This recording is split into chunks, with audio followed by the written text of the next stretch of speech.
Jéhovah Tchidkenu. Cet enseignement aide le peuple de Dieu à comprendre que le royaume de Dieu qui a commencé dans le ciel est venu sur la terre dans les temps. Ce royaume-là est un royaume d'équité, royaume de justice. C'est ça en fait l'enseignement. Okay. Donc tous ceux qui viennent du ciel, vouloir ou pas, tu dois avoir dans ta bouche l'enseignement de la justice. Okay. Alors, je vais vous démontrer ici, par rapport à l'écriture que nous avons prise la fois passée, là où le Seigneur dit, c'est qu'il a connu d'avance, il les a comment? Prédestinés. Très bien. Après avoir été prédestiné, qu'est-ce qu'il fait? Quand on dit prédestiné, ça dit, tu étais connu d'avance dans la pensée de Dieu. Ok, Dieu maintenant te prédestine à venir sur la terre. Maintenant, quand tu viens sur la terre, chacun de nous est né, au fait, comme une sémence qu'on a jetée quelque part. Mais souvenez-vous, je crois, je ne sais pas si je l'avais dit ici, nous sommes comme des oliviers. Il y a une partie d'olivier qui est olivier franc et l'autre olivier sauvage. Donc, ça dépend de la sémence là où le Seigneur nous a jeté. Donc, chacun de nous est né dans son pays respectif, c'est tout à fait normal. Mais à l'intérieur de nous, nous avons au fait la sémence de Dieu. Maintenant, quand Dieu t'appelle, c'est-à-dire quand Dieu te cherche, il te cherche, même pas, merci beaucoup. Donc quand Dieu te cherche, il te cherche parce que à l'intérieur de toi, il y a ce qu'on appelle le contrat d'acquisition. C'est ce que je dis la fois passée. Il y a en toi ce qu'on appelle le contrat d'acquisition qu'on avait placé dans le vase que tu es. Mais non, mais caché. Et puis je dis la fois passée qu'il y a aussi l'huile. Parce que tu es olivier. Maintenant, il faut que tu puisses grandir jusqu'à ce que le Seigneur va dire, ah, ça c'est mon enfant. Maintenant, je peux l'appeler, c'est-à-dire, je peux le faire sortir du péché. Nous croyons dans cet évangile. Même si tu as commis le plus grand péché du monde, c'est-à-dire en tuant les gens, le fait que tu étais ignorant, si tu as été connu de Dieu, Dieu te pardonne. Amen. Ça, nous le croyons. Il n'y a aucun péché alors qui peut t'empêcher de voir Dieu alors que tu es un appelé de Dieu. Il n'y en a pas. Tout péché que tu as commis, vouloir ou pas, sache-le, si seulement tu écoutes le son de l'appel de Dieu et que tu es un enfant de Dieu, tu vas te repentir du Seigneur pardonne. Amen. Et puis c'est là-bas que tu viens maintenant, au fait, dans l'âge. Ok, j'ai montré ici que l'appel de Dieu, ça dépend de chacun de nous. C'est là-bas que j'ai touché l'appel d'André, l'appel de Pierre, Philippe et Nathanaël, et l'appel de criminel, Paul. Je dis que c'était un criminel, un meurtrier. Parce que la Bible dit, il aspirait encore le meurtre de qui? Étienne. Ah, c'est un meurtre. Meurtrier, pardon. C'est un meurtrier. Donc, étant meurtrier, mais Dieu l'appelle. C'est pas parce que tu as tué quelqu'un que Dieu ne va pas te pardonner. Si les hommes ne te pardonnent pas, mais le Dieu que nous servons, vu que tu as le contrat d'acquisition en toi, tu seras. C'est là-bas que j'ai martelé, parce que je répète encore, j'ai eu en tout cas à faire des débats, même hier, il y a encore cet élément qui revient tout le temps. Je martèle que aucun enfant de Dieu ira en enfer. Il n'y a aucun enfant de Dieu qui ira en enfer. Et deuxièmement, Dieu ne peut pas retirer le Saint-Esprit à son enfant. Le Saint-Esprit ne peut pas être retiré. Le Saint-Esprit peut être attristé, je veux dire à peine. Le Saint-Esprit peut être attristé. Attristé veut dire, en fait, je regrette pourquoi tu as fait ça. Mais je ne pars pas. Mais le Saint-Esprit va aller où? De la même manière que le démon de Matthieu, chapitre 12, je crois 43, on peut dire. Ces démons ici savaient très bien que cette personne, c'est sa demeure. Et le Saint-Esprit aussi, il sait très bien que nous sommes sa demeure. Donc il n'a pas un endroit pour aller, si ce n'est que dans nos corps. On peut lire ça? Matthieu 12, 43. Lorsque l'esprit impur est sorti d'un homme, voilà, il va par des lieux arides, très bien, cherchant du repos, et n'en trouve point. Alors il dit, je retournerai dans ma maison d'où je suis sorti. Et quand il arrive, il la trouve vide, balayée et ornée. Il dit, je retrouve où?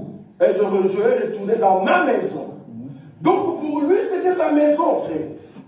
Sa demeure. Or, le Saint-Esprit en nous, nous sommes sa demeure, nous sommes les temples du Saint-Esprit. Donc le Saint-Esprit ne peut pas partir, il va partir pour aller où? Il ne part pas, bien-aimé. Si tu es seulement un enfant de Dieu, le Saint-Esprit ne quitte pas. Il est juste attristé. Et il va te pousser à te repentir par rapport à ce que tu as fait. N'accumule pas le péché tout au long de la semaine et puis tu viens le dimanche pour dire pardon. Non, ça c'est pas un enfant de Dieu. Un enfant de Dieu, dès que tu tombes, tu demandes pardon. Amen. Et tu vas voir que si tu es un enfant de Dieu, tu ne vas plus commencer à retomber comme un bébé tout le temps dans le même péché. C'est ce que j'avais dit. Maintenant, Dieu va t'appeler, il t'appelle par la grâce qu'il a posée en toi, contrat d'acquisition plus huile. Il t'appelle pour que tu ressors les dons qu'il y a à l'intérieur. Comment ça va ressortir? Ben, par la prédication. Quand tu vas écouter la prédication, tu vas dire, ok, j'ai été appelé de Dieu, je viens là où se trouve mon salut. La Bible rajoutait dans l'ensemble les âmes de ceux qui étaient sauvés. Amen. La Bible n'amène pas les païens à l'église. Je répète ça. Les églises d'aujourd'hui sont remplies de païens. Pourquoi? Parce qu'ils ne sont pas sauvés dehors. Ils pensent que c'est à l'église qu'on est sauvé. Non, non, non, non, non. Nous sommes sauvés dehors, par l'appel. Les animaux qui doivent entrer dans l'arche, ce sont des animaux qui ont écouté Dieu, pas Noé. Hein? On est d'accord, non? Les animaux qui sont venus dans l'arche, ce sont les animaux qui n'ont pas écouté Noé pour qu'ils viennent dans l'arche. Ils ont écouté qui? Dieu lui-même. On est d'accord? Donc c'est Dieu qui touche, qui appelle dans les milieux que tu étais. Et Dieu lui-même, il t'amène là où il y a Noé. C'est-à-dire, Noé ici, c'est l'enseignement, c'est la parole. Il t'amène vers Noé, là où le Christ est prêché dans son entièreté. Ok, tu arrives, c'est là-bas que Noé va te dire, voilà ta place. Tu peux t'asseoir ici parce qu'il faut comprendre que l'arche était construite en 3 niveaux. Rez-de-chaussée, premier et deuxième.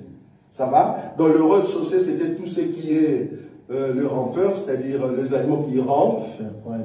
Ça va? Et il y avait une partie peut-être des animaux de champ. En deuxième lieu, il va voir quels sont les animaux qu'il faut être là, mais en tout cas au-dessus, vouloir pas, ce sont des oiseaux. Donc c'est comme ça qu'il va placer les animaux dans l'arche. Mais c'est lui qui donne en fait le positionnement. Mais ce n'est pas Noé qui t'a amené dans l'arche. Pourquoi je veux marteler là-bas? C'est pour enlever dans vos têtes, vous qui êtes des ministres ou qui me suivent, que les gens viennent à l'église parce que toi tu es là. Et c'est aussi pour vous enlever dans la tête que vous venez ici parce qu'il y a un ministre. Non, vous venez ici parce que tu veux rajouter la nourriture. Amen. C'est tout. Tu veux rajouter la nourriture. Donc tu ne viens pas à l'église parce qu'il y a un frère. Ou soit qu'il y a l'homme de Dieu. Non. Moi aussi je peux dire, bon ok, là j'ai pris congé pendant 4 mois. Il ne faut pas dire, le frère Roger n'est pas là, je ne viens pas à l'église. Alors tu venais pour le frère Roger. Vous voyez ça? Or, les églises d'aujourd'hui, qu'est-ce qu'ils ont fait? Ils ont créé l'enseignement tout autour de l'homme de Dieu. C'est-à-dire, sans Noé, l'arche ici, ça ne va pas.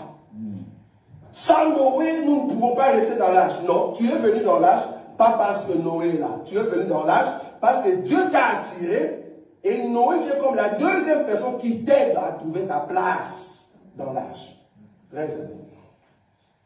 Ok, maintenant que tu as l'appel de Dieu, tu es venu, tu as écouté Noé. Noé doit te montrer ta place. Ta place, c'est la justification. C'est vrai, c'est ce qu'on dit. Ta place, c'est à la croix, frère. Tu dois passer par la porte. Regarde, la porte est là. Il ne faut pas venir à moi. Noé va te dire, ok, vas-y, entre par la porte. Or, la porte, c'est quoi? C'est la croix. C'est ce que nous avons dit. Donc, tu dois entrer par la croix pour être justifié. Or, la justification, nous avons dit, c'est là-bas qu'il y a les sangs. Maintenant, après la porte, c'est là-bas que tu trouves ta place.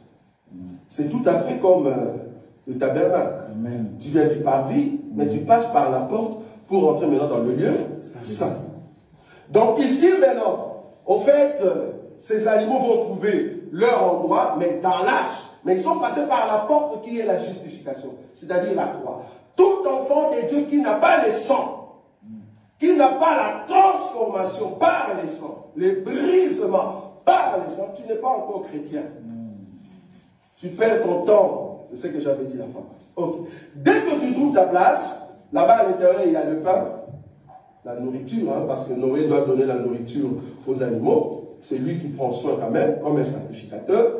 Mais cependant, les animaux, ils doivent s'asseoir pour commencer à manger et à prendre et à grandir. Okay. Là, c'est ce qu'on appelle la sanctification. Tu te sanctifies tout le jour par la parole. Ce n'est pas les sangs qui te sanctifient. Les sangs t'avaient sanctifié parce que tu étais païen. Et dès que tu entres dans l'âge, ce n'est plus le sang qui te purifie ou qui te sanctifie. Le sang là devient maintenant vain. J'aime ça. Le sang devient la parole qui sanctifie à l'intérieur. Jean chapitre 15, le verset 3. On peut lire ça. C'est ça qu'on a dit la fois passée. Qu'est-ce qui nous purifie après la croix? Déjà vous êtes purs. Ah, déjà vous êtes purs. À cause de la parole que je vous ai annoncée. Voilà. Donc la purification vient par la parole après la croix. Parce qu'avant la croix, il n'y a pas la parole. C'est-à-dire que quand tu entres dans l'arche, quand tu entres dans le lieu saint, que tu trouves le pain de proposition. Amen. On est d'accord? C'est pas que tu trouves la lumière du chandelier. C'est dans le lieu saint. Pas dans les parvis. Dans les parvis, il n'y en a pas. Dans les parvis, il y a les brisements et la croix. Voilà, c'est une porte. Et puis tu entres, et puis c'est là-bas que tu commences à écouter la parole. Okay. Maintenant, tu vis dans la sanctification, dans la pureté, la parole vous sanctifie. Pour aller où? Dans ce qu'on appelle l'objectif de tout chrétien. Le but de tout chrétien, c'est au fait qu'il y a un champ. C'est là-bas que j'ai m'asseoir. Dieu nous a envoyés comme des sémences. Souvenez-vous de ces semeurs qui jettent la sémence. Jésus, dans sa tête, la sémence représente la parole de Dieu, mais cette parole de Dieu qui entre en contact avec la terre ramène un niveau de transformation de la sémence pour que l'arbre qui était caché dans la sémence sorte. Est-ce que je peux répéter ça? Les semeurs qui sortent, il a en fait la sémence, des grains. Ces grains-là ont la capacité à l'intérieur, quand ils touchent la terre, de se métamorphoser pour devenir un arbre. Ça, vous comprenez ça? C'est comme le riz, c'est comme le maïs. Le grain de maïs, quand tu le prends, tu jettes dans une terre, c'est dans la terre que ce grain de maïs va avoir sa forme, au fait, métamorphosée. C'est-à-dire, il ne va plus rester comme le grain. Or, à l'intérieur, il y a la capacité de devenir un arbre. Donc, en devenant un arbre, c'est là-bas, au fait, l'idée du semeur. Il veut que le grain que j'ai jeté devienne des arbres et qu'il y ait plus de fruits. Or, quand ces maïs poussent, il faut jeter de l'eau. Ça, nous sommes dans le lieu saint. On jette de l'eau, on arrose. Vous voyez ça? Mais le but, c'est quoi? C'est pour que ce maïs pousse et soit dans la maturité. Ah, ok? Si le maïs arrive à la maturité, qu'est-ce que le semeur viendra? Il dit, j'avais mis seulement un grain, mais regarde le grain que j'avais posé, a poussé et il donne plusieurs heures. C'est ça la perfection. Vous voyez ça? Amen. C'est ça, en fait, la perfection. Donc, aujourd'hui, nous allons parler sur la perfection. La perfection, c'est l'objectif de tout chrétien. J'ai entendu un homme de Dieu, bon, je regrette quand même, mais bon, c'est vrai que les enseignements que vous écoutez par-ci, par-là, il faut vraiment faire attention. Alors, il faut vraiment faire attention, que Dieu nous aide.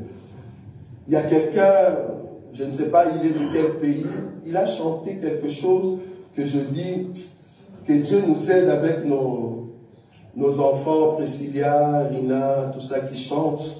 Il faut faire attention quand vous écoutez des chants. Et surtout, là où vous partez, si on vous dit de chanter ça, tu dis, frère, est-ce que tu peux prouver ce qu'on chante là dans les Écritures? Parce que vous avez l'enseignement. Ces gens-là, ils disent ceci. J'ai même du mal à dire ça, en tout cas du haut de la chaîne, parce que c'est une honte. Mais je m'aurais quand même le dire parce que vous avez écouté ça. La dame dit, il dit de Jésus, hein, il dit, tu es les troubles qui me troublent. Ah. Attends. Jésus est le trouble qui trouble les troubles qui me troublent. Je ne sais pas si vous avez vu ça. C'est une chanson qui est passée, et puis voilà. Et puis les gens disent, ah, quelle révélation. Est-ce que tu comprends que tu as dit dans ta parole que Jésus, c'est le trouble? Jésus, hein, c'est un trouble. Jésus, c'est quelqu'un qui met des troubles, qui trouble les troubles qui me troublent. Qu'est-ce que tu as dit? Il n'y a aucune écriture où on dit que Jésus, c'est le trouble. Donc quelqu'un de turbulent, je ne sais pas comment, qu'est-ce qu'il peut être quelqu'un de... Ça dit quand tu vois Jésus, il dit, moi je suis celui qui va troubler. Ah non, non. Il n'y a pas une écriture comme ça. Il ne faut pas amener des révélations au niveau de votre émotion. Non, il y a des révélations que tu peux prendre une écriture normale. Donc ne prenez pas n'importe quelle pensée qui vient dans votre tête pour chanter. Ce que je voulais dire ici, il y a un homme de Dieu qui a dit que l'Église, nous ne sommes pas encore saintes. Nous serons saintes quand nous allons au fait, monter. Et puis il y a d'autres qui disent, pour être saint, il faut qu'on puisse au fait béatifier, c'est ça? Béatifier, c'est ça le terme. Béatifier, ça c'est dans l'Église catholique. Amen. Donc pour être saint, il faut qu'on puisse te béatifier. C'est-à-dire, on fait une sorte de cérémonie, et là tu deviens saint. Or, nous, dans notre évangile, non. Pour être saint, il faut passer par la croix, et tu commences à marcher dans la sanctification, tu es saint. C'est ça être saint. Le saint dans notre évangile, c'est la personne qui a le sang et qui marche dans la sanctification. C'est là-bas que tu es saint. Or, le but de la sanctification, c'est pour t'amener à la perfection. C'est quoi la perfection? C'est-à-dire, tu ne pécheras plus. Nous croyons, nous, le saint, les élus, que dès que tu vas atteindre la maturité, tu ne pécheras plus. Personnellement, je crois que ici, dans cette assemblée, nous ne péchons pas. Amen. Je vais scandaliser quelqu'un. Ici, comme nous sommes là, nous ne péchons pas. Amen. Ok, je vais prendre une écriture. 1 Jean, chapitre, au fait, 3, frère Bricard. Prends le verset à partir de 5, tu descends. Amen. Or, vous le savez, Jésus apparut pour ôter le péché. Très bien. Et il n'y a point en lui de péché. Tu peux répéter le verset 5. Or, vous le savez, oui. Jésus apparut pour ôter les péchés. Très bien.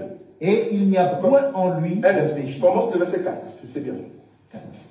Quiconque pêche transgresse la loi, et le péché est la transgression de la loi. Très bien.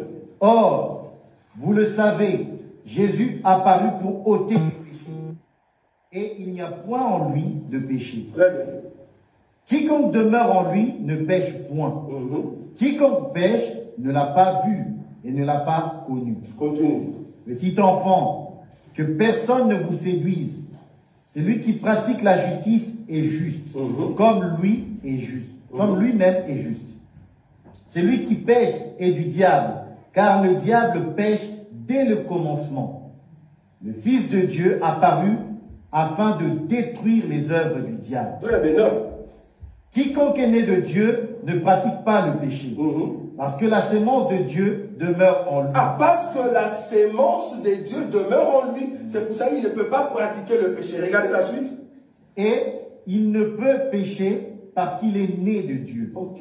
Est-ce que vous connaissez quelqu'un sur la terre qui ne peut pas pécher parce qu'il est né de Dieu? Oui, moi j'en connais. Ils sont ici à Bruxelles. Amen. Oui, j'en connais. Si tu es né de Dieu, c'est-à-dire sorti de Dieu, Dieu t'a appelé, il t'a d'abord prédestiné. Parce que tu étais en Dieu. Dieu t'a prédestiné, il t'a appelé, il t'a amené à la justice. Tu ne pêches pas. Le problème avec toi, quand tu pêches, les démons, les diables viennent, ils disent, voilà, tu as péché. Il amène quoi? La culpabilité. Voilà. ton péché ne va plus à l'église. Tout le monde saura. Donc on ne va pas. Il ne faut pas partir. Tu es pécheur, tu viens de tomber. Et là, ça te prend dans la culpabilité. Mais pourquoi je fais ça, moi qui suis chrétien? Et là, tu as peur et tu ne veux plus aller à l'église. Ça, c'est Satan. Si tu es un enfant de Dieu, dès que tu tombes, tu dois d'abord te dire, ok, je péchais, oui. Est-ce que je reconnais que j'ai péché? Si je reconnais, non, c'est bon. Je me relève. Je viens dire à une personne que le péché ne puisse pas t'abattre. Non. Le péché, c'est un poison. Je ne te dis pas de pécher. Je dis quand tu pêches maintenant, quand tu tombes, il ne faut pas rester assis. Mets-toi debout. Demande à Dieu qu'il puisse t'aider à te relever. Parce que le diable, il sait très bien que quand un enfant de Dieu pêche, tu as peur. Tu n'as plus le goût de prier. C'est comme s'il a détruit quelque chose à l'intérieur, tu ne sais plus t'approcher de Dieu. Ça, c'est l'enseignement d'Adam. J'ai péché, je fuis. Nous, aujourd'hui, on pêche, on continue avec le Seigneur. Nous, on continue. Amen. Je pêche, Seigneur, pardonne-moi, je continue. Je vais aller où? Je vais aller où? C'était la chair. Donne-moi la force que je puisse surmonter ça. Amen. Donc, dès que je tombe, je continue. C'est là-bas que la Bible, en fait, dit, un enfant de Dieu ne pêche pas. Pourquoi? Parce que le péché, c'est la désobéissance. C'est-à-dire refuser catégoriquement Dieu. Or, Satan, ce qu'il veut, il veut t'amener à tomber dans le péché. D'abord, il amène les péchés au pluriel. Les péchés, ça peut être insulte, mensonge, vol. Plus tu vas dans les péchés, ton cœur est rempli de ces péchés-là, il t'éloigne petit à petit pour que tu puisses commettre le péché. Qu'est-ce que je veux dire? C'est lui qui continue de vivre dans les péchés. Au fait, un jour, tu vas te retrouver que tu es tombé dans le péché. C'est quoi les péchés et c'est quoi le péché? Le péché, c'est le péché qui t'amène à la mort. Il n'y a qu'un seul péché. Il n'y a qu'un seul péché qui t'amène à la mort. Le seul péché qui t'amène à la mort, c'est de dire, Seigneur, je ne veux plus t'obéir. Je blasphème contre le Saint-Esprit. Je ne veux plus te suivre. Je reste à mon coin. Ça, c'est le péché. Toute personne qui est païenne, tu es dans le péché. Tu ne verras pas Dieu. Mais si tu tombes dans les péchés, les insultes, je ne sais pas moi, c'est-à-dire tu branches, vouloir ou pas faire un effort de te relever. Parce que Satan va t'amener, au fait, dans la désobéissance totale et tu vas fuir la parole. J'ai beaucoup aimé un homme de Dieu, on lui a posé la question. Qu'est-ce que le diable est capable de faire? On pose encore la deuxième question. Est-ce que le diable est capable de prophétiser? Le diable. Est-ce que le diable est capable de prophétiser? Bon, la Bible n'appelle pas sa prophétie mais divination. Amen. Oui, il peut faire la divination. Nous le croyons. Il peut faire la divination. Il prédit quelque chose et puis ça arrive. Est-ce que le diable peut faire une parole de connaissance? Oh, ça, il est d'ailleurs spécialiste. Parole de connaissance? Oh, il est spécialiste. Pourquoi? Mais tout ce que toi tu connais de ta vie passée, et même tes amis connaissent, le diable ne va pas connaître. Tes amis savent que tu étais sorti, tu étais à l'hôtel, telle place. Donc tu peux arriver quelque part, un faux prophète. Il voit directement par l'esprit des démons qui est en lui. Il voit directement que tu étais à l'hôtel. Et j'ai même vu encore un faux prophète, excusez-moi, je l'appelle faux parce qu'il n'a pas enseignement. Il a dit, je vois un homme tel, tu es dans telle chambre, 272. Alors que ce n'était pas 272, c'était une... Voilà, bizarre. Il crée de cérémonie pour dire aux gens, voilà, hein, Dieu nous parle. Moi, personnellement, si tu me donnes une parole de connaissance, je dis gloire à Dieu, je t'attends à la fin. Moi, c'est la fin. Mieux vaut la fin d'une chose que son commencement. À la fin, tu m'amènes où? Tu m'amènes dans l'huile? Dans le mouchoir? Je ne parle pas vrai. Je ne te crois pas. Ah, viens, je vais te mettre l'huile. Je vais te donner des mouchoirs. Nous avons des bracelets. Ah, c'est fini. Je ne viens pas. Dieu n'est pas dans ces histoires. Donc, la perfection, c'est le terminus. de tout chrétien. C'est quoi la perfection? La perfection veut dire que tu es arrivé à la maturité. C'est-à-dire quand tu tombes, tu n'es pas abattu. Satan ne peut pas venir te dire, voilà, tu es tombé, ne va plus à l'église. Ça, c'est vraiment être un enfant dans la foi. Ça dit parce que tu as péché, tu ne viens pas à l'église. Qui t'a dit que parce que tu as péché, il ne faut pas venir à l'église? Quand tu pêches, demande pardon, continue la marche. Pourquoi tu restes à la maison? Ah non, mais je discutais, je ne saurais pas prier. Qui t'a dit ça? Qu'est-ce que toi tu appelles la prière? Toi tu penses la prière? Amen. Waouh. Est-ce qu'il faut que j'aille là-bas? Il faut aller. Amen. Toi tu penses que la prière c'est au fait les temps que tu vas prendre dans la présence de Dieu. Tu es vraiment sûr qu'avant que tu prononces le mot, Dieu ne comprend pas ce que tu vas dire. Quand Dieu te regarde, il regarde la disposition de ton cœur. Si ton cœur est disposé dans sa présence, gloire à Dieu, tu peux prendre 2 heures, voire même 10 minutes, c'est bon pour Dieu. Le problème c'est ton cœur. Est-ce que tu es disposé? Parce qu'il y a des gens qui prient 1 heure, mais ils ne sont pas disposés, Dieu ne l'écoute pas. Preuve, Israël aujourd'hui, Dieu ne l'écoute pas. Ils sont là dans le mur de lamentation. Vous avez déjà vu le mur de lamentation? Comme ça. J'ai dit même des Congolais qui sont partis, on les complexés. Tu es parti juste le mur de lamentation, quoi. Tu penses quoi? Complexé, avec des chapeaux. On t'a jamais vu ici avec leur chapeau là sur la tête. Mais là, pour prouver que voilà, juifs, nous sommes avec vous. Complexés. Qu'est-ce que tu fais mur de lamentation? Et quelqu'un qui est parti là-bas, je ne sais pas, c'était 2000, je ne sais pas 1000 combien, il dit, je suis venu ici avec les drapeaux du Congo, s'il te plaît. Les Juifs, ils ont un problème sérieux, l'Iran veut le bombarder, tu vas donner les drapeaux du Congo là-bas. Vas-y, continue, on va vous bombarder aussi. Mais c'est ça. Ils ont leurs problèmes. Et Dieu d'Israël, il était Dieu d'Israël terrestre, mais aujourd'hui il est Dieu d'Israël céleste. Amen. Il n'est pas là-bas. Si tu veux trouver Dieu, viens chez nous. Nous allons te dire comment c'est Dieu maintenant part. Il ne parle plus avec les Juifs. Donc, aujourd'hui, la prière, ce n'est pas au fait les temps que tu passes dans la présence de Dieu. C'est le cœur qui est disposé à écouter Dieu ou à parler à Dieu. C'est ça. C'est ça la vraie prière. Oh, que Dieu soit loué. Donc, la perfection, c'est le terminus. C'est-à-dire, j'ai commencé une marche. J'étais où au départ? Dans la pensée de Dieu. Dieu m'a jeté sur terre. Il doit m'appeler. Je dois passer par la croix, marcher dans la sanctification pour rentrer à la maison. Ah, donc le retour à la maison, c'est la perfection. Si tu n'es pas parfait, tu ne monteras pas. Je répète, Jésus-Christ ne viendra pas chercher les immatures. Non. Jésus viendra chercher le mature. C'est-à-dire le champ est mûr. Il vient maintenant prendre ce qu'on appelle prémisse des étudiants. Amen. Vous voyez ça? C'est-à-dire il vient dans les champs, il cherche ce qu'on appelle prémisse.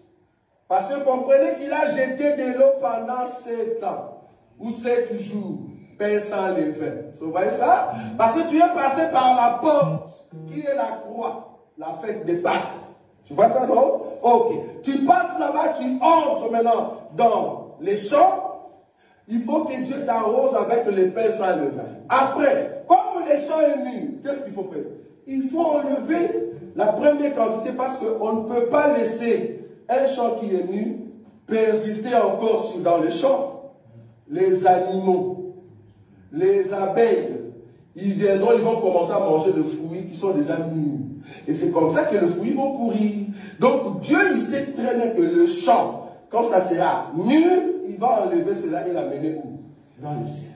Donc l'enlèvement arrive parce que le champ est déjà mûr. Et le Seigneur, qu'est-ce qu'il fait? Pour ne pas enlever d'un coup, soit il vient dans le champ et il regarde nous. Celui-ci est déjà mûr. Si je le laisse ici, les abeilles, ici je prends les abeilles comme des mauvais esprits. Les abeilles viendront commencer à mettre leur salive et ça va pourrir au fait de cette sémence. Dieu, comme étant le propriétaire du champ, il viendra enlever la sémence parce qu'il regarde, il a besoin que la quantité soit énorme. Il commence d'abord à enlever une quantité, il garde. Jusqu'à ce qu'il viendra faire ce qu'on appelle vendage. Il enlève tout. Mais ce qu'il enlève et qu'il garde, c'est ça au fait quand Dieu décide que tu puisses te reposer. Amen. Tu vois? Donc le Seigneur permettra que quand tu es déjà mûr, que tu te reposes. Parce que chaque jour, quand moi je me relève, j'ai dit, Seigneur, non, je ne suis pas prêt. Chaque jour, quand je me relève, quand je suis encore vivant, je dis, donc la mission continue. Je ne suis pas encore mature, frère. C'est ça, au fait, c'est que tu dois avoir dans ta tête. C'est-à-dire, chaque jour, quand tu te relèves, tu dis, oh, je suis encore vivant. Donc la mission continue. Donc je dois encore faire un effort dans ma façon de marcher. C'est ça un chrétien. Un païen, quand il se relève, il dit, ouais, on va encore commencer des choses. Nous, non. Nous, chez nous, on se réveille, ah, mais non, mais je suis encore là, quoi. Donc je dois encore faire des efforts. Vous voyez la différence? Parce qu'en réalité, comme je le dis ici, la mort, pour nous, c'est une loterie. Amen. Vous nous comprenez? C'est une loterie. C'est-à-dire, si tu es un enfant de Dieu et que tu meurs, tu as gagné. Pourquoi? Parce que Dieu reconnaît en toi la maturité.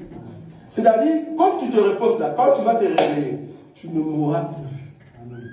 Tu ne mourras plus. Parce qu'en réalité, vous savez que quand le Seigneur viendra, tous ceux qui vont monter, ils ne vont plus mourir. Amen. Et nous n'allons plus pécher. Voilà. Donc c'est une autre. Donc, du coup, la perfection, c'est la maturité du fruit. Ok. Si la perfection est la maturité du fruit, c'est parce que le Seigneur lui-même, il viendra dans les champs pour dire que ce fruit ici est mature, alors je dois l'enlever du champ. Donc, l'enlèvement, c'est ça qui va déterminer en réalité. Non, il y a deux choses. Il y a la mort d'un chrétien qui détermine la maturité de ce chrétien. Et deux, c'est l'enlèvement qui est le deuxième élément qui détermine que tu es mature. Je ne sais pas si vous avez vu. Je recommence. Premier élément, si un chrétien meurt, quand je dis chrétien ici, je ne fais pas allusion à un chrétien qui vient dans l'église. Loin de là. Je fais allusion ici à une personne mature en Christ et Jésus. Si tu meurs, cela veut dire que tu es mature. Dieu te garde dans son champ parce qu'il va venir te prendre après. Ou soit quand tu seras à l'enlèvement, vouloir ou pas, vous êtes de matures qui vont régner avec le Seigneur. Je vais donner ici 4 révélations. 4 révélations de temps depuis Adam jusqu'aujourd'hui. Avec quel nom Dieu se révèle? Ici, nous parlons de Jéhovah Tidkenu. Vous êtes d'accord avec moi que selon, au fait, la charge, c'est normal. Selon Jérémie, chapitre 23, qu'on a vu ensemble, je vais prendre parce que le frère Béni est occupé avec le frère Boïka. Remarquez avec moi cette écriture, notre écriture de base. Il est dit ceci dans Jérémie, chapitre 23. Jérémie, chapitre 23, le verset 6. Il est dit ceci. Jérémie, chapitre 23, le verset 6. En son temps, Juda sera sauvé, Israël aura la sécurité dans sa demeure, et, écoutez bien, et voici les noms dont on l'appellera l'Éternel, notre justice. Aujourd'hui, Jésus-Christ n'a pas encore les noms de l'Éternel, notre justice. Il est éternel, notre justice, dans les cieux. Mais dans les temps, il n'est pas encore l'éternel, notre justice. Parce que cette écriture va s'accomplir quand? Pendant les milléniums. Est-ce que nous sommes d'accord? C'est pendant les milléniums que Dieu va établir la justice de Dieu pendant 1000 ans. Pendant 1000 ans. Donc là, Dieu, on l'appellera parole Parce que Jésus qui va revenir, il ne va pas s'appeler Jésus. Est-ce que nous sommes d'accord? Quand Jésus va venir pendant le millénium, son nom ne sera pas Jésus. Il a porté le nom de Yeshua. Pourquoi? Parce qu'il est venu, il est né de Marie. Et jusqu'aujourd'hui, nous, l'Église, nous l'appelons Yeshua. Mais après le nom de Yeshua, il prendra un autre nom. Son nom, selon Jérémie, on va l'appeler Jéhovah Tidkenu. Selon Apocalypse, on va l'appeler la parole. Mais ça sera dans quelle langue? Je ne sais pas. Ça peut être lingala, ça peut être en polonais, sœur Caroline. Mais je ne sais pas, on va l'appeler comment? Parole en polonais, on ne sait pas. Donc, il y aura un nom et la signification de son nom sera la parole en français. Okay. Mais ça, c'est le nom, le cinquième nom que le Seigneur va porter. C'est-à-dire la cinquième révélation du nom de l'Éternel. Pourquoi je dis cinquième? Ben, parce que pour le moment, cela ne s'accomplit pas encore. Ben, si ce cinquième, alors quel était le premier, le deuxième, le troisième, le quatrième, le cinquième nom de l'Éternel? Le premier nom de l'Éternel dans les temps. Parce que le cinquième, c'est le nom qu'il avait dans le ciel et qui va ramener sur la terre.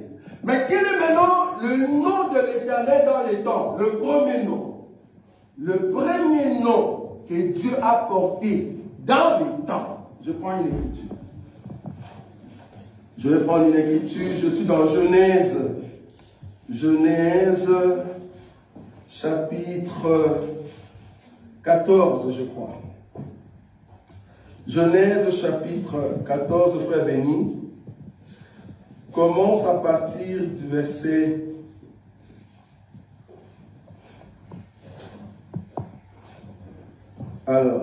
17. Étude de son. Genèse, chapitre 14, à partir du verset 17. Après qu'Abraham fut revenu vainqueur de Kédo, Laomer et des rois qui étaient avec lui, le roi de Sodome sortit à sa rencontre dans la vallée de Chavé, qui est la vallée du roi. Melchisédek, roi de Salem, fit apporter du pain et du vin. Il était sacrificateur du Dieu très haut. Il bénit Abraham et dit: Béni soit Abraham par le Dieu très haut, maître du ciel et de la terre. Béni soit le Dieu très haut qui a livré tes ennemis entre tes mains. Et Abraham lui donna la dîme de tout. Le roi de Sodome dit à Abraham: Donne-moi des personnes et prends pour toi des richesses. Abraham répondit au roi de Sodome: Je lève les mains vers l'Éternel, le Dieu très haut. Je lève les mains vers l'Éternel, le Dieu très haut. Ça, c'est Abraham qui prie. Ok.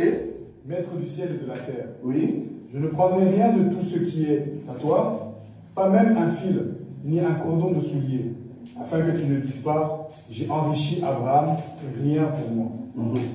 Seulement, ce qu'ont mangé les jeunes gens est la part des hommes qui ont marché avec moi, Aner, Échol et Mamré. Eux, ils prendront leur part. Merci. Ici, nous comprenons que Abraham n'était pas Abraham. Il s'appelait Abram. Il s'appelait Abram. Ok. Il n'est pas encore Abraham. Qui dit Abraham, père de la multitude. Donc, il a encore le nom d'Abram. Ok. Remarquez que Abram, les dieux que Melchisédek vient d'annoncer ici, ces dieux-là s'appellent les dieux très hauts. Parce que même la signification du terme Melchisédek, Melchisédek veut dire sacrificateur du Dieu très haut. En d'autres termes, elle est lion. Ok. Au temps d'Adam, quand Dieu venait visiter Adam, Adam, tu es où et tout ça, Adam connaissait que l'Éternel, au fait, c'est le Dieu très haut. Il a montré à ses enfants que j'ai pris le Dieu très haut. D'Adam jusqu'à Noé, c'était les dieux très hauts. L'Éternel veut dire Yahvé. Yahvé n'était pas encore Yahvé pour Noé. Yahvé n'était pas encore Yahvé pour Adam. Dieu était le Dieu très haut. C'est-à-dire, s'il y a des dieux ici sur terre, mais c'est lui qui est vraiment là-bas. C'est lui qui a, en fait, c'est lui qui nous a créés. On l'appelait Dieu très haut. El Elyon. Ça, c'est la première révélation des dieux depuis Adam jusqu'à Abraham. C'est pour cela le Melchisedec, il priait les dieux très haut. Et remarquez que Melchisedec est plus grand qu'Abraham. Parce que la Bible dit, c'est le supérieur qui est béni. Non, c'est l'inférieur qui est béni par le supérieur. Or, Abraham étant inférieur, il a été béni par qui? Par le Melchisedec. Donc, Melchisedec était supérieur. Donc, s'il était supérieur, c'est parce qu'il était sacrificateur du Dieu très haut. Il n'était pas sacrificateur du Dieu tout-puissant. Écoutez-moi très bien. Parce que vous êtes une église de précision. Les dieux très hauts, c'était la révélation que Dieu se révélait à Adam jusqu'à Abraham. Quand je dis Abraham, parce que Abraham, c'est le fils de Térak, de Nacor, tout ça, ils connaissaient les dieux très hauts. Ils étaient dans les temps du polythéisme. Quand maintenant les dieux se révélaient à Abraham, et que Melchisedec est venu, remarquez que Abraham aussi a répété la même chose. Il dit, je les jure au nom de l'Éternel, les dieux très hauts. Ça, c'est Abraham qui prie. Maintenant, il fallait attendre que la révélation de ces premiers noms est passée pour que Dieu maintenant vienne se révéler à Abraham. Il dit, je m'appelle ou je suis le Dieu Tout-Puissant. Les El Shaddai, ça c'est la deuxième révélation de Dieu à partir d'Abraham. D'Abraham jusqu'à Moïse. C'est-à-dire quand Israël était encore en Égypte, il connaissait Dieu comme étant le Dieu Tout-Puissant. Je prends une écriture. Exode. Exode, chapitre 6. Le premier, à partir du premier, frère Boïka. L'Éternel dit à Moïse, oui, tu verras maintenant ce que je ferai à Pharaon. Une main puissante le forcera à laisser aller. Une main puissante le forcera à les chasser de son pays. Dieu parla encore à Moïse et lui dit, je suis l'Éternel. Très bien. Je suis apparu à Abraham, à Isaac et à Jacob comme le Dieu Tout-Puissant. Mais je n'ai pas été connu sous mon nom l'Éternel. Ah, ok. Donc, si on comprend, les dieux très hauts, c'est d'Adam jusqu'à Abraham. Dieu est venu maintenant chez Abraham, il dit, je suis le Dieu Tout-Puissant. Abraham commence à prier Dieu Tout-Puissant, il montre à Isaac, les dieux Tout-Puissants, il montre à Jacob, les dieux Tout-Puissants. Et Jacob montre à ses 12 fils, les dieux Tout-Puissants. Est-ce que nous sommes d'accord? Mais arrivé à Moïse, parce que Moïse doit sauver, quand il a vu le buisson, il dit, qui es-tu? Il dit, mon nom, c'est Yahvé. Que le juif écrive Y-H-W-H. Yahvé, H-M, Elohim. Yahvé, c'est la révélation que Dieu a donnée à Moïse. Pas Abraham. Je souligne ça. Pas Adam. Adam connaissait les dieux comme les dieux très hauts. Mais Abraham connaissait les dieux comme les dieux tout-puissants. Arrivé à Moïse, il dit, je suis. Depuis que Moïse a donné la loi, et que Israël marchait dans la loi, quand Israël est sorti de l'Égypte, jusqu'au jour où le Seigneur Jésus-Christ est venu, Israël savait que le Dieu s'appelle le Dieu, je suis. Ça, c'est la troisième révélation du nom de Dieu. Fallait attendre que Jésus-Christ vienne pour que les Jésus soient maintenant au milieu de son peuple. Pour qu'il soit Emmanuel, il dit, je viens maintenant pour sauver. En d'autres termes, Ésaïe chapitre 35. À partir du premier verset, le verset 4. Parce que ça, c'est la quatrième révélation du nom de Dieu. Dieu maintenant se révèle comme un autre. On peut lire ça. À partir du premier verset. Premier verset. Le désert et le pays aride Oui. se réjouiront. Oui. La solitude s'égayera. Oui. Et fleurira comme un narcisse. Tout ça, c'est dans le futur. Oui. Elle se couvrira de fleurs. Très bien. Et tressaillira de joie. Très bien. Avec chants d'allégresse et cris de triomphe. Oui. La gloire du Liban sera donnée. Oui. La magnificence du Carmel et de Saron, ils verront la gloire de l'Éternel. Toujours dans le futur. La magnificence de notre Dieu. Oui. Fortifiez les mains languissantes. Oui. Et affermissez les genoux qui chancellent. Dites à ceux qui ont le cœur troublé. Dites à ceux qui ont le cœur troublé. Prenez courage. Oui. Ne craignez point. Oui. Voici votre Dieu. Oui. La vengeance viendra. Oui. La tribulation de Dieu. La rétribution. La rétribution de Dieu. Oui. Il viendra lui-même. Il viendra lui-même et nous sauvera. Ah, ok. Donc, les dieux, je suis. Les dieux très hauts, El Shaddai, je suis. Ici, il dit, ok, moi-même, je viendrai. Parce que tous ces temps-là, je n'étais pas venu. J'apparaissais. Mais maintenant, je viens. Ok. Comme il vient avec une nouvelle révélation de son nom. Il vient comme l'Éternel qui sauve. Yeshua. Il vient comme Yeshua, Jésus, le Sauveur. C'est-à-dire, je suis le Sauveur. Or, remarquez que quand il était les dieux très hauts, il s'est révélé à Adam jusqu'à Abraham. Mais depuis qu'Abraham a compris son nom, il a montré ça à ses enfants, Isaac, Jacob et les 12 patriarches. Il marchait avec les dieux tout-puissants, El Shaddai. Mais après les dieux El Shaddai, Moïse montre à Israël les noms de l'Éternel. Je suis Yahvé. Mais quand Jésus est venu, il donne maintenant, en fait, les Jésus en question. En fait, c'était pour dire, je suis votre sauveur. C'est là-bas qu'il porte le nom de Yeshua. Mais Yeshua, ce n'est pas pour les Juifs. Non. Yeshua, c'est pour l'Église. Donc, le quatrième nom, c'est la révélation pour l'Église. Parce qu'aujourd'hui, Israël ne croit pas que Jésus est leur sauveur. Il est sauveur pour qui? Il est sauveur pour l'Église. Donc, le quatrième nom, quatrième révélation de Dieu, c'est en fait Yeshua. Maintenant, il faut qu'il y ait le cinquième. La cinquième révélation qui arrive, Jésus-Christ ne portera pas plus le nom de Jésus. C'est ce que nous disons ici. Dieu ne portera plus le nom de El Shaddai. Il ne portera plus le nom de El Elyon. Il ne portera plus le nom de Yahvé. Mais la Bible dit en ces temps-là, il va s'appeler Yehovah Tsidkenu. Yehovah Tsidkenu, la parole.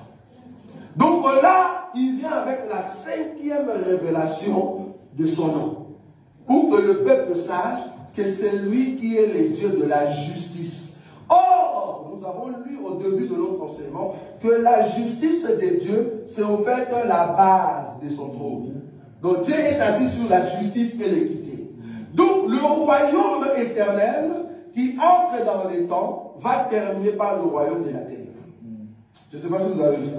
Le royaume qui était dans le ciel est venu sur la terre et va se terminer dans la justice. Donc, tous ceux qui vont faire partie de ce royaume, vous devez pratiquer la justice. Si tu ne pratiques pas la justice, tu n'es pas de notre royaume. Et nous tous, vouloir ou pas, comme nous venons de Dieu, nous allons porter un nouveau nom. C'est ce que je dis toujours. Mais ça sera dans le ciel. Nous ne serons plus des chrétiens. Je vais scandaliser encore une personne. Pendant les milléniums, je ne serai plus chrétien. Je ne serai plus chrétien, en fait, je serai Christ. C'est-à-dire petit Christ. Pas chrétien, non. Je serai Christ. C'est-à-dire, l'esprit de Christ me guide directement. Je peux disparaître. Je peux apparaître quelque part. Je deviens comme un ange. Plus que moi-même, plus qu'un ange. Mais seulement ceux qui sont montés en enlèvement. Vous avez cette capacité. Je ne parle pas de ceux qui vont rester, qui vont passer à la tribulation. Je parle de ceux qui vont monter en enlèvement. Donc la capacité qu'on va nous donner, c'est d'être, avoir le corps que le Seigneur avait avant de monter. C'est-à-dire juste après la mort. Ça, c'est la dimension de la révélation des noms des dieux. Ok. Maintenant, ici, je monte un tout petit peu pour vous préparer pour ce qu'on verra prochainement. Le royaume des cieux, on l'appelle royaume des cieux, selon Matthieu, chapitre 6, le verset 23. Cherchez premièrement le royaume des cieux et quoi? Et sa justice. Ok. Si c'est le royaume des cieux qu'on doit chercher, on doit savoir comment est-ce que ce royaume a été établi. Bon, pourquoi on l'appelle le royaume? Pourquoi? Est-ce qu'il y a eu un royaume avant? Pourquoi on l'appelle le royaume? Est-ce que dans les cieux, il y a d'autres royaumes? C'est ce que nous voulons voir. Comment est-ce que ce royaume est constitué? Je prends seulement une petite écriture. Nous allons au fait entrer dans la profondeur de cette écriture. Je vous avais dit, les théologiens, ils appellent ce cours en géologie. Moi, je n'aime pas le terme en géologie. Alors, quelle écriture que je peux prendre qui peut m'aider? Je vais trouver cette écriture rapidement. Ézéchiel. Ézéchiel, chapitre 1er, le verset 3, frère Moïka. La parole de l'Éternel fut adressée à Ézéchiel, Oui. fils de Bouzi, le sacrificateur, Oui, dans le pays de Chaldée, Oui. près du fleuve de Kébar. oui, Et c'est là que la main de l'Éternel fut sur lui. oui, Je regardai, Oui. et voici, il vint du septentrion un Oui. vent impétueux, Oui. une grosse nuée et un gerbe Mhm. de feu mhm, qui répandait de tous côtés une lumière éclatante, mhm, au centre de laquelle brillait comme de l'airain poli, mhm, sortant du milieu du feu. mhm. Au centre encore apparaissaient 4 animaux dont l'aspect avait une ressemblance humaine. Mhm. Chacun d'eux avait 4 faces, Oui, et chacun avait 4 ailes. très bien. Leurs pieds étaient droits, et la plante de leurs pieds était comme celle du pied d'un veau. Mhm, Ils étincelaient comme de l'airain poli. mhm, Ils avaient des mains d'hommes sous les ailes et leurs 4 côtés. mhm. Et tous les 4 avaient leurs faces et leurs ailes. Leurs ailes étaient jointes l'une à l'autre. Mhm. Ils ne se tournaient point en marchant, mais chacun marchait droit devant soi. Mhm. Quant à la figure de leur face, ils avaient tous une face d'homme, tous 4 une face de lion à droite, tous 4 une face de bœuf à gauche, et tous 4 une face d'aigle. Mhm. Leurs faces et leurs ailes étaient séparées par le haut. 2 de leurs ailes étaient jointes l'une à l'autre, Oui. et 2 ouvraient leur corps. Chacun marchait droit devant soi. Ils allaient où l'esprit les poussait à aller, et ils ne se tournaient point dans leur marche. Prends le verset 15. Verset 15. Je regardais ces animaux, et voici, il y avait une roue sur leur tête. Non, sur la terre. Sur la terre, Oui. sur la terre. Près des eaux, devant leurs 4 Près faces. des êtres. Près des eaux. Près des animaux. Ah, ok, Près vas-y. des animaux, Oui. devant leurs 4 faces. Oui, vas-y. Et leur aspect et leur structure de roue semblaient être en chrysolite. Oui. Et tous les 4 avaient la même forme. Mhm. Leur aspect, leur structure était telle que chaque roue paraissait être au milieu d'une autre roue. Mhm. En cheminant, elles allaient de leurs 4 côtés et elles ne se tournaient point dans leur marche. Elles avaient une circonférence et une hauteur effrayante. Et à leur circonférence, les 4 roues étaient remplies d'yeux, tout autour. Quand les animaux marchaient, les roues cheminaient à côté d'eux. Mhm. Et quand les animaux s'élevaient de terre, les roues s'élevaient aussi. Ils allaient où l'esprit les poussait à aller. Et les roues s'élevaient avec eux, car l'esprit des animaux était dans les roues. L'esprit des animaux était dans le roue. Le verset 22. Verset 22. Oui. Au-dessus des têtes des animaux, il y avait comme un ciel de cristal resplendissant qui s'étendait sur leurs têtes dans le haut. Oui. Sous ce ciel, leurs ailes étaient droits l'une contre l'autre. Ils en avaient chacun d'eux qui les couvrait, chacun d'eux qui couvrait le corps. 24. J'entendis le bruit de leurs ailes quand ils marchaient, Oui. pareil au bruit de grosses eaux ou à la voix du Tout-Puissant. C'était un bruit tumultueux, comme celui d'une armée. Quand ils s'arrêtaient, ils laissaient tomber leurs ailes. Verset 26. Verset 26. Au-dessus du ciel qui était sur leur tête, Oui. il y avait quelque chose semblable à une pierre de saphir, Oui. en forme de trône. Et sur cette forme de trône apparaissait comme une figure d'homme placée au-dessus, en haut. Oui. 27.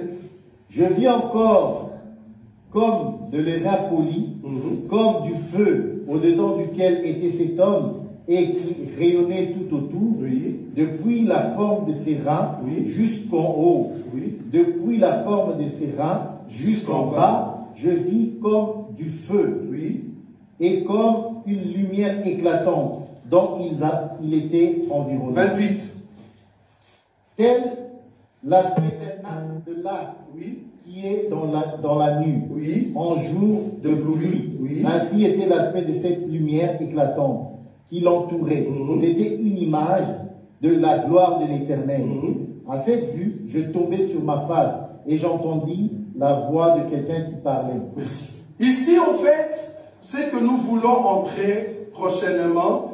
Je veux vous montrer, au fait, comment est constitué le trône des dieux. Magnifique. Ça se trouve dans la Bible. Magnifique. Comment est-ce qu'est constitué le trône des dieux? C'est-à-dire, toi étant chrétien, quand on dit trône des dieux, qu'est-ce que tu vois dans ta tête? En tout cas, quelqu'un nous a dit trône des dieux, c'est-à-dire quand nous allons monter, il y a un vieux en barbe blanche, mais qui est rempli de lumière, qui est assis. Donc, dans ta tête, tu te dis que Dieu au ciel est assis, donc il ne s'élève pas. Quoi. Bon, s'il s'élève, il s'élève tout le temps. Bon, qu'est-ce qu'il fait réellement? Quel est le mouvement de Dieu au ciel? Bon, les anges qui sont là-bas, ils font quoi? C'est quoi le ciel? Qu'est-ce que vous comprenez par le ciel? Les éléments du ciel. Quand on dit le zèle, ces ailes avaient des yeux. Il y avait 4. Qu'est-ce que toi tu comprends par le ciel? Pourquoi Jésus appelle ça? Je vais vous préparer une place, de sorte que là où je suis, que vous y soyez. Qu'est-ce que toi tu comprends par ça? C'est ce que nous voulons voir. Parce que si Dieu est le Dieu de la justice, Jéhovah Tchidkenou, il doit prendre ce royaume-là et l'amener ici sur terre. Vous voyez ça? Maintenant, nous voulons étudier le royaume des cieux d'abord là-bas, avant que nous puissions entrer. Parce que si tu dois entrer, tu dois connaître là où tu vas aller. Amen. C'est très important. Pourquoi? Parce que tout peuple de Dieu doit connaître, quand nous disons ange Gabriel, qu'est-ce que toi tu comprends? Quand on dit un ange m'a apparu, qu'est-ce que toi tu comprends? Nous voulons voir ces aspects, l'aspect angélique dans la Bible. Parce qu'il y a d'autres qui prient les anges. Je ne sais pas si vous savez ça. J'ai déjà vu une église, ils prient les anges. C'est-à-dire, commence à prier, entre dans la dimension et Dieu a Dieu de révéler ton ange. Parce que chacun de nous a un ange. Et c'est comme ça qu'ils vont entrer dans la prière pour que Dieu, Seigneur, montre-moi mon ange. Si tu veux que Dieu te montre ton ange, il va te montrer ta maman. Continue. Tu verras ta tante qui viendra avec la face de l'ange. Une personne qui est gentille viendra. Notre ange gardien s'appelle Jésus. N'allez pas loin. Amen. Notre ange gardien s'appelle Jésus. Je serai avec vous tous les jours. C'est ça l'ange. Qu'est-ce que tu veux encore? Bon, ça sera notre enseignement prochain. Que Dieu soit loué, lui qui est le Seigneur.